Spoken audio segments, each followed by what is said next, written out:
தமிழா தமிழ் பேசு புலனத்திற்கு எனது காலை வணக்கம். அனைவருக்கும் வணக்கம். என் பெயர் மாஸ்லிசா. நான் 5ஆம் வகுப்பு படிக்கிறேன்.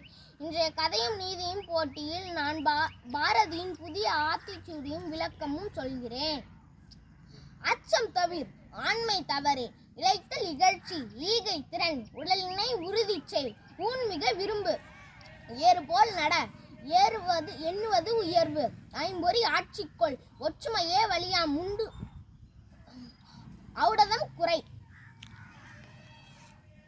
வணக்கம். அச்சம் தவிர் என்பது பயத்தை போக்க வேண்டும். ஆண்மை தவறேல். ஆண்மை என்பது ஆண்களுக்கு மட்டும் சொந்தமானது இல்லை.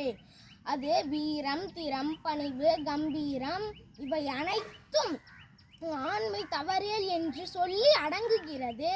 இளைத்தல் இகழ்ச்சி, நாம் நோஞ்சானாக இருக்கக்கூடாது. இதுவே பாரதியின் விருப்பம். நல்லிவற்ற நாடு, சமுதாயம், குடும்பம் ஒரு மனிதன் ஒரு நாட்டுக்கு பெருமை அல்ல. இளைத்தல் ஈகை திறன், யார் கொஞ்சம் ஈவதே ஈகை என்பதுதான் வள்ளுவரும் வழி நின்று பாரதியின் கூறி இருக்கிறார். உடலினை உறுதி செய், உடலை வலிமையாக்கு,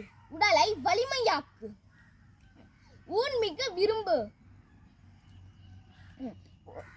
விளக்கம்: அளவிற்கு மீறி சாப்பிடு என்று பொருளை அல்ல. நன்றாக நல்ல உணவை சாப்பிடு என்பதுதான் இதன் பொருள். ஏறு போல் நட, மிடுக்கத்துடன் நடக்க வேண்டும் என்கிறார் பாரதி. தலை குனிந்து நடப்பது அடிமைத்தனம் என்கிறார் பாரதி. ஓய்தல் ஒழி, ஒன்றுபட்டால் உண்டு வாழ்வு. நன்றிங்கம்மா.